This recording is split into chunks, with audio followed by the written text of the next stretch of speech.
All right. Thank you very much, folks, for being with us. We are back now with you. We have given some time to the local learners here, sort out some of the stuff here, and we are recording and now with you. Can you confirm that you are there? You can hear and see the simulator.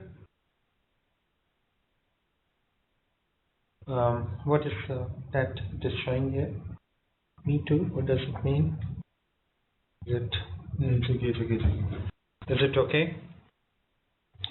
Okay, folks. So far, what we have done is that we have seen the status control room or status control panel. Then we have seen the portable gas detection. We have seen the fixed gas detection system. We have seen the cargo pipelines. We have seen the hold pipelines. We have seen the cargo dome, and we have seen the cargo tanks. So far, we have managed to see all these things on the deck. But now, because most of the equipment and machinery is fitted on the deck house somewhere in this region. The deck house you may have seen in the pictures of gas carrier. Normally it is on the starboard hand side of there is always a room here which has got certain things fitted onto it. So now we are going in that room where we will be able to see the machinery room itself. We will be able to see the HD compressors. We will also be able to see LD compressors. HD means heavy duty compressors or high duty compressor, or LD compressor are the smallest version of the same low duty or lower capacity. We will be able to see the heaters, the heating system in on the ship.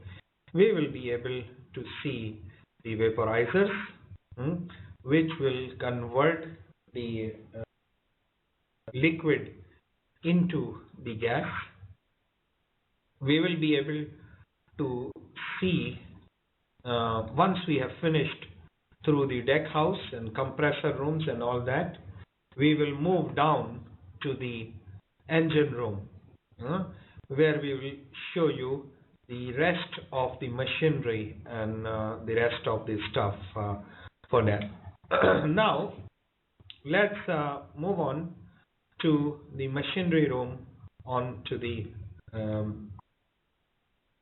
so there we go. This is our machinery room. I will show you some of the pictures, and because this learning is the combination of presentation, PowerPoint presentations, and the students physically working here in the simulated environment. And so, of course, for my virtual learners, those who are here, they will be able to see it and do the work here locally. But I'm now more engaged with the virtual learners also to tell them about what we have got here. So now, I hope by this time you will be knowing that the blue lines which we have got is our liquid line. Just to remind you, the gray line is our vapor line, or the hydrates or liquid line, and we have got condensate line, we call it, and then of course the yellow line is for vapor, and these are the condensate. So here we have got certain things in this machinery room. You, first of all, I start from the bottom. You see a nitrogen line coming from the nitrogen plant. I will show you the nitrogen plant a little later when we go to other machinery room or engine room. This green line is coming from nitrogen plant, and can you see that it is giving the nitrogen to HD compressors, and both of the HD compressors, HD compressor number 1 and HD compressor number 2. The same line is coming to LD compressor number 1, other LD compressor number 2. That is how we are operating this thing. You can see the size, the physical size of these compressor. These are quite big and these are relatively small. So if we need a low quantity vapor, or for example we are vaporizing for small quantities, then we will use this LD compressors. But if we are of course loading the cargo and we need to send the vapor ashore, we might be using the HD compressors, or vice versa. If we are discharging the cargo, creating our own vapor, so we may be thinking of using this thing as well. So this line, you will be able to see that it is coming from the manifold. So why it is from manifold? Because we will be doing certain operations, then you need to know that if a liquid line is coming from manifold, I will take you back to the manifold so you will be able to see. Learners here in the room, you can also see here that this line coming from the manifold, and we have crossed over it to this line. Now this is grayish color line, and this line 1 is going to vaporizer. The second line is going to spray headers. You remember these spray headers, which I'll show you again. These are our spray headers. So this is where the second line is coming to us. Okay, so let's go back to the machinery room.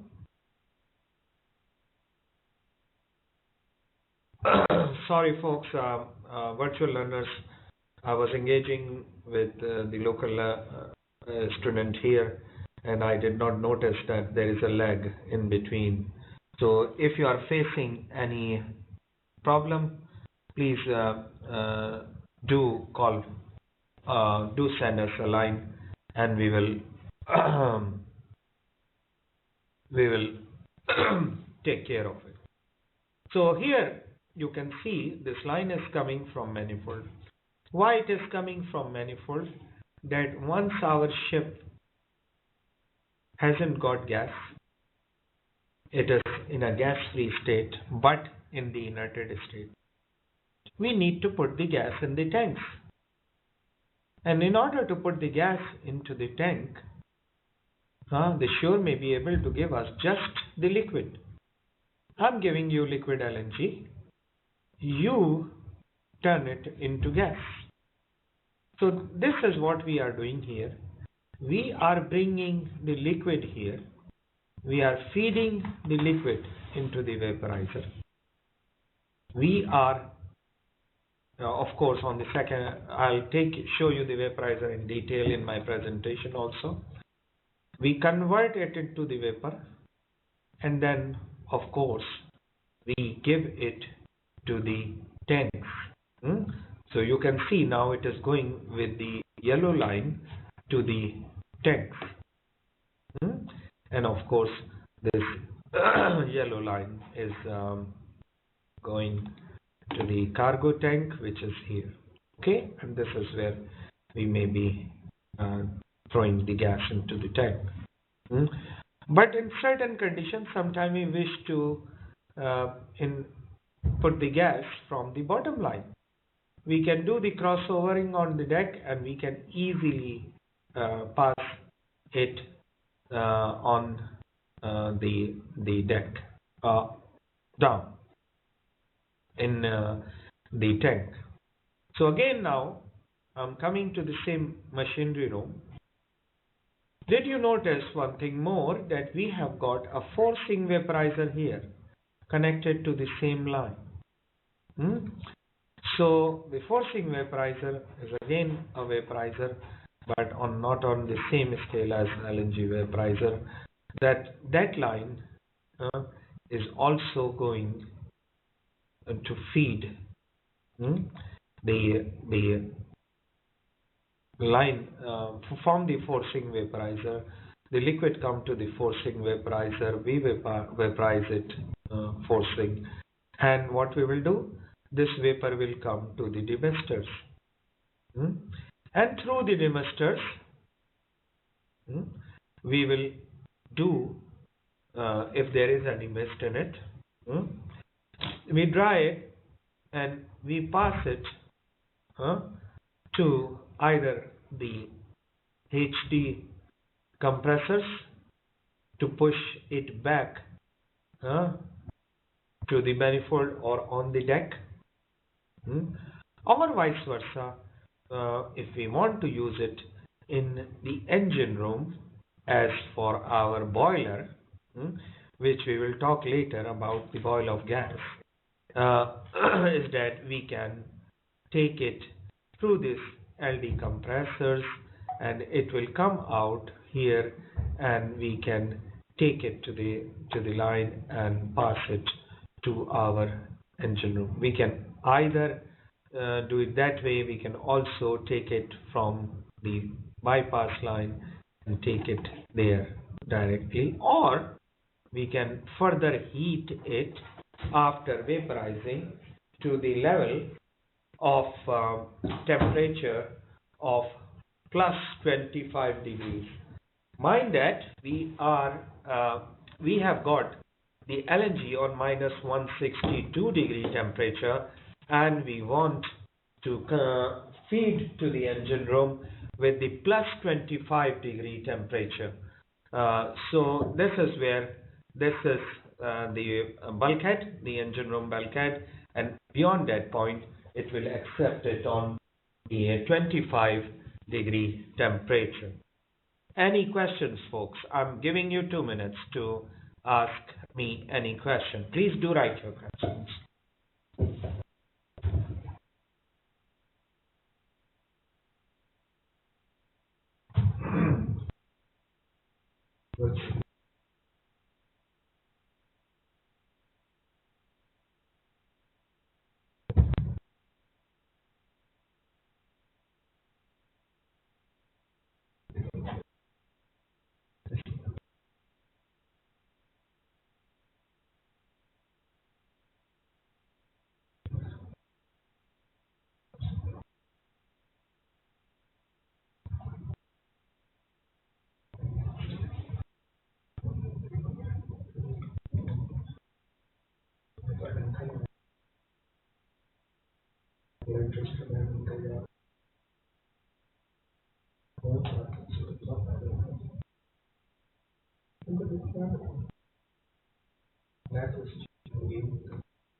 All right, folks, we were working here as well.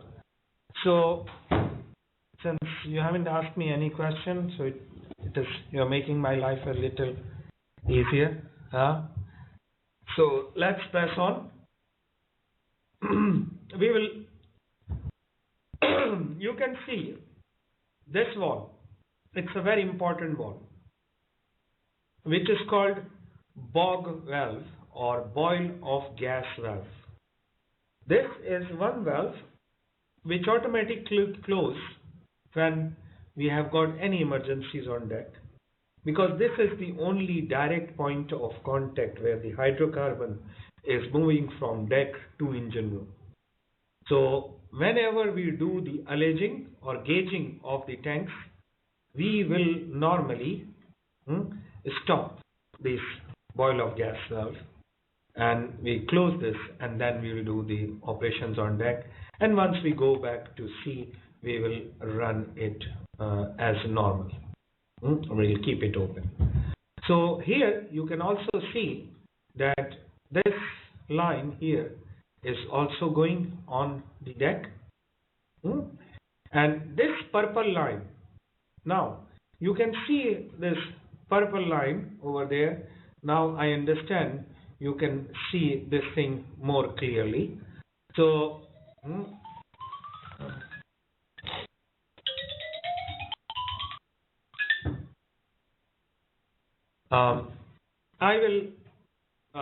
you will see here that these are the hold lines for gas string. Let me go back to the hold. Can you see this is the line which is coming here and showing it here? So technically these are the lines which are here to hold for gas free line, etc.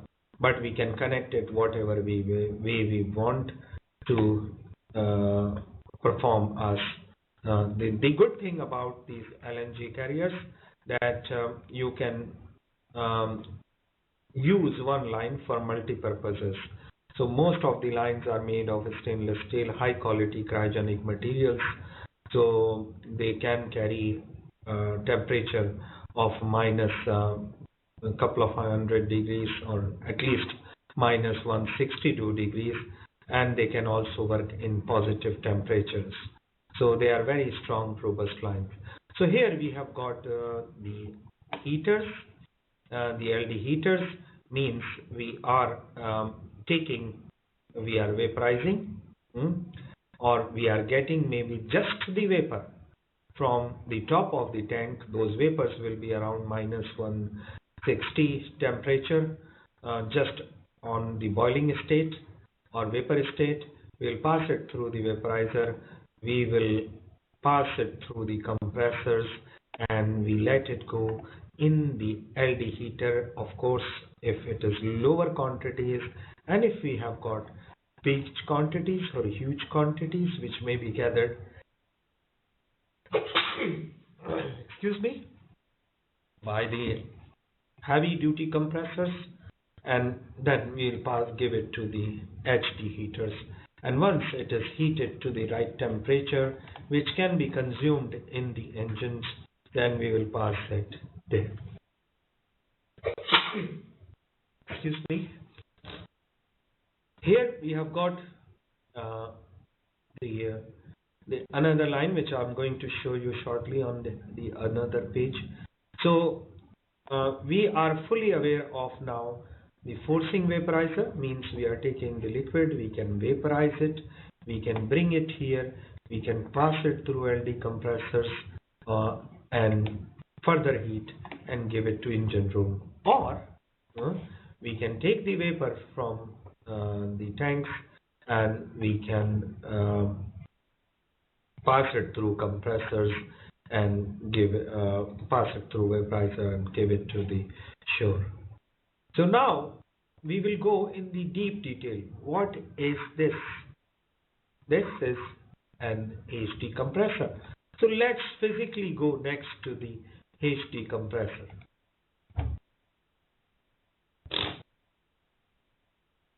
Now you can see we have got two HD compressors. And these two HD compressors are the one which are taking the liquid. Now here you will see one more line. You have seen one nitrogen line. If there is not a positive pressure of nitrogen in these compressors, the compressors will interlock and they will not start. Here we have got another line, which is a lube oil pump to lubricate these compressors. Mind that these compressors are running at very high RPM and they have got a controllable vanes. Can you see here? The vane angle at the moment is minus 80 degree. We can control the vane angle whatever we want. For example, I have changed it to minus 55. You can see it is changing. So I am changing the vane angle.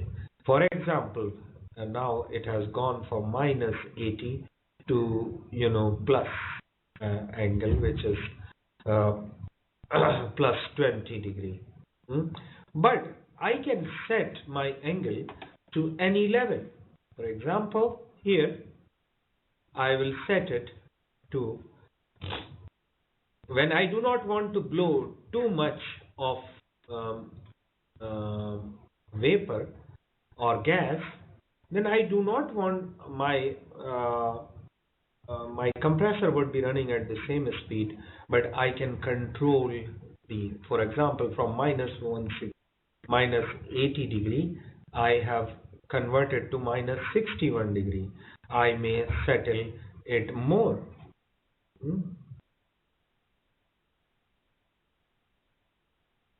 Can you now see it is about minus 37 degree, and also you can see now I'm turning it to positive. Positive, say 10 degree.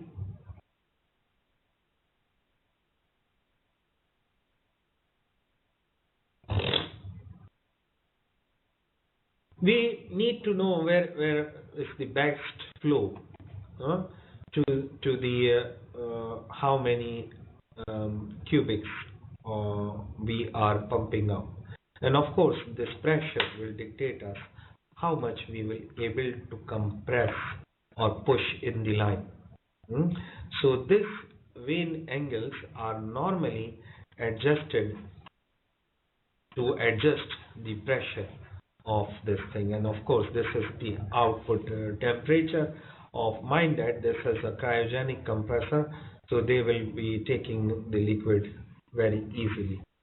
Here we have got the lube oil pumps, which is giving the lube oil, and of course inlet outlet, and of course these are also we have a glycol heaters to avoid freezing on this thing, because normally these compressors are located in an open space and we do not want them to be iced a lot, or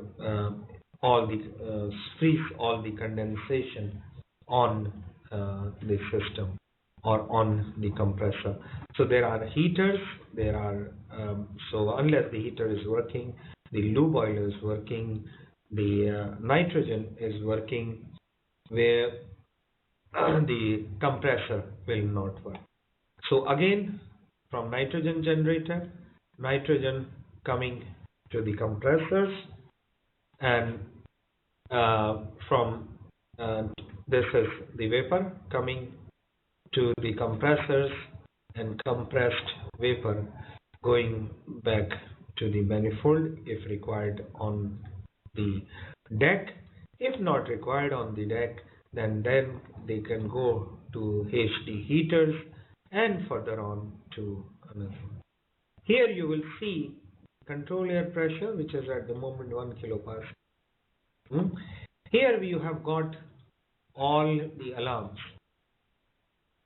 Since the compressor is a very delicate equipment, it has got vanes which we control to get the desired conditions.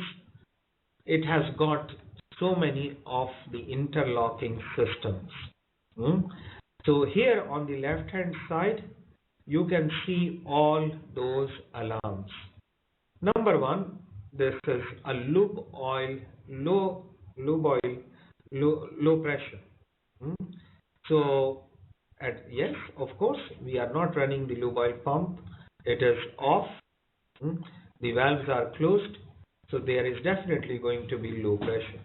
So now, in order to start the compressor, I need to have the right switched on the lube oil pump and get it going from there.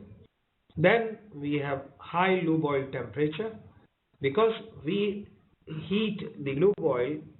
Some systems has glycol, and sometimes we have the lube oil. So lube oil heater is the one which maintains the temperature. So high lube oil temperature alarm is here if the lube oil is getting too hot. High bearing temperature, if the bearings in the middle, of course they are running on thousands of RPM, so they may go on high temperature because of the resistance. So if there is any high temperature there, then we will get the alarm. But normally these bearings are cooled because of the cooled gas being pushed by the compressor. Rotor axis vibration, because we are controlling the vanes. During the process of changing the vanes, we will have a change in angle of vanes, and because it's a kind of turbine effect, then while the vanes change their angle, they suck more, or they give a back pressure, they build a back pressure. Then in some instances we have got these things happening. So folks, we have got the compressor shown here. We have got rotor axis vibration, which is one of we have got too much vibration that we can see that, and where we have got nitrogen seal, low N2 seal. That means if we have got low nitrogen pressure, it will automatically trip. The system will trip. So at the moment, of course, there is no nitrogen going on, so we can see that there is an alarm there. Then we have got another one, low nitrogen for another one. Then we have got low bulkhead seal pressure, which is in the middle, which I'll show you in my presentation, and high bulkhead seal temperature. So these are certain things which you need to know. At the moment, these compressors are on standby. So in order to run it, if I'll run it now, because the things are not running, it might run for a second and it will stop. So let's try. Run it. It has run, and now you can see it has tripped off. It has the flow, it has built the flow, and it has now stopped. So watch this again with the another compressor. Of course, now I will have to reset it, but you just watch the flow here. If I start the compressor, and of course it will trip shortly, and this will be tripped. So let's see once it is run. It it is going to run now. Watch it. It is running now. It has built the uh, pressure, but because there was no nitrogen on it, there is no lube oil running in it, so it has tripped off. So these alarms are pretty much uh, there. So folks, that was the introduction of our compressors. If I go on the next page, I will have the other compressor, the same one, but on a lower scale. So this is the boiler flow, uh, because normally the small compressors are the one which are taking the vapor to engine room. So we want the boiler flow set up here. So we set the point manually, and then of course we will set the level on certain target. Once it is set, we will put it on automatic. We will talk about it further on the course when we will be operating all those things. Now we have got vapor from header and vapor from vaporizer. So these are the line which is coming from the vaporizer and from vapor header. I will talk about the vapor header in detail and I will show you the lines on the deck. So these are our compressors at the moment. Folks, the people here want a coffee break.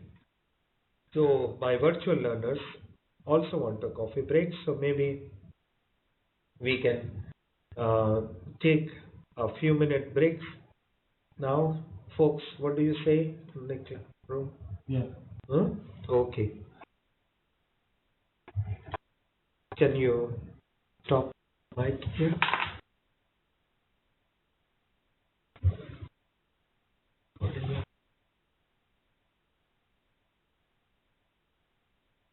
Where have you saved them?